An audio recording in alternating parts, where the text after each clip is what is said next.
Ambulance की कालाबाजारी का पोल खोलने वाले पप्पू यादव को एक 32 साल पुराने मामले में जेल भेज दिया जाता है। लेकिन इस सब के बीच अब सवाल पप्पू यादव कर रहे हैं और यह सवाल सीधे सीधे उन्होंने बिहार सरकार और प्रशासन से किया है। उन्होंने साफ तौर से पूछा है कि आखिर उन्हें किस बात की सजा मिली है, क्या कारण है कि उन्हें सलाखों के पीछे डाल दिया गया। नमस्कार, न्यूज़ फॉर नेशन देख रहे हैं आप। मैं हूं आपके साथ रश्मि। जाप सुप्रीमो पप्पू यादव ने अब सीधे सीधे प्रशासन और बिहार सरकार से सवाल पूछा है। उन्होंने कहा है कि आखिर क्या कारण है, क्या वजह है कि उन्हें सलाखों के पीछे डाल दिया गया है। और इसी को लेकर पप्पू यादव ने एक नहीं, दो नहीं, बल्कि तीन ट्वीट किए हैं और इन तीनों ट्वीट में उन्होंने सीधे सवाल किया है कि आखिर उनकी गिरफ्तारी क्यों की गई है। क्या कुछ कहना है पप्पू यादव का, पहले सुनिए। पप्पू यादव ने अपने पहले ट्वीट में लिखा है, बिहार पुलिस कहती है कि 3 जुलाई 1993 को मुझे फरार घोषित किया गया। इस दौरान 28 वर्षों में मैं 5 बार लोकसभा सदस्य चुना गया, 8 बार लोकसभा चुनाव लड़ा। तो क्या तब पुलिस और अभियोजन पक्ष भांग पीकर सोई हुई थी। दूसरे ट्वीट में पप्पू यादव ने कहा है, राजनीतिक साजिश के तहत 1999 से 2013 तक मैं जेल में कैद था। बिहार पुलिस के अनुसार मैं तब भी 1993 से ही फरार था।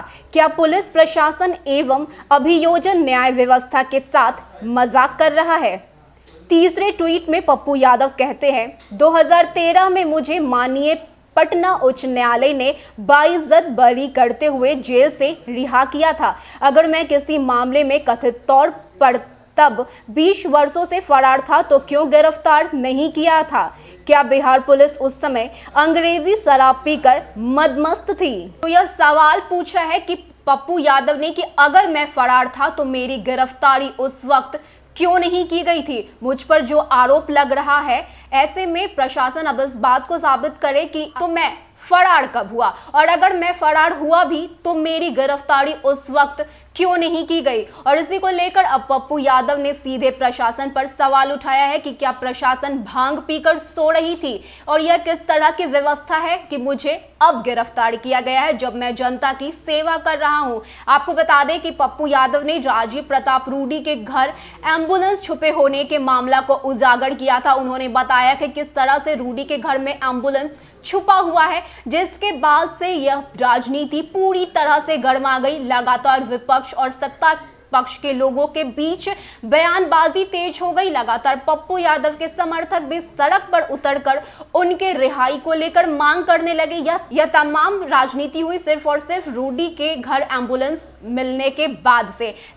इसके बाद से लगातार विपक्ष की ओर से भी हमला किया गया, लगातार सत्ता पक्ष के लोगों की ओर से भी सफाई दिया गया। यहां तक कि रूडी ने भी खुद प्रेस कॉन्फ्रेंस करते हुए इस बात को कहा था कि जो इंसान खुद भ्रष्टाचारी है वो मुझ पर लांछन लगा रहा है। लेकिन इस सबके बीच अब सवाल पूछ रहे हैं पप्पू यादव। उन्होंने कहा है कि जब मुझे जेल में कैद किया गया था और उसके बाद मुझे बाइज्जत बरी कर दिया गया, तो अब इस सब के बाद मुझ पर किस बात का आरोप लग रहा है। लगातार उनके समर्थकों के बीच गुस्सा देखने को मिल रहा है। उनकी पत्नी रंजीत रंजन भी साफ तौर से कह चुकी है कि गिद्दड़ चाहे कितनी भी कोशिश कर ले, लेकिन शेर को पिंजरे में कैद नहीं कर सकेगा। लेकिन अब इस सब के बीच पप्पू यादव का सवाल, आखिर बिहार सरकार कर क्या रही है। अगर पप्पू यादव दोषी हैं, अगर उनके ऊपर 32 साल पुराना कोई मामला दर्ज था, तो उनकी गिरफ्तारी पहले क्यों नहीं की गई।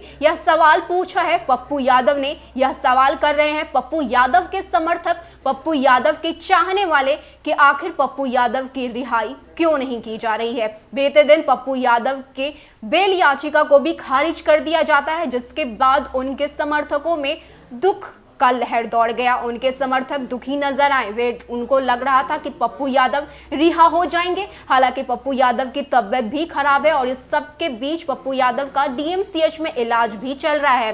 लेकिन अब सवाल बिहार सरकार पर उठता है, बिहार के प्रशासन पर उठता है कि आखिर पप्पू यादव की गिरफ्तारी इस वक्त क्यों की गई है। अगर पप्पू यादव सच में दोषी थे तो उनकी गिरफ्तारी इतने दिन से क्यों नहीं की गई। और अब पप्पू यादव ने सीधे इल्जाम लगाते हुए कहा है कि क्या इतने दिन से बिहार पुलिस, बिहार सरकार भांग के नशे में सो रही थी। फिलहाल के लिए इतना ही। ऐसे ही तमाम अपडेट्स के लिए आप बने रहिए न्यूज़ 1 नेशन के साथ। नमस्कार।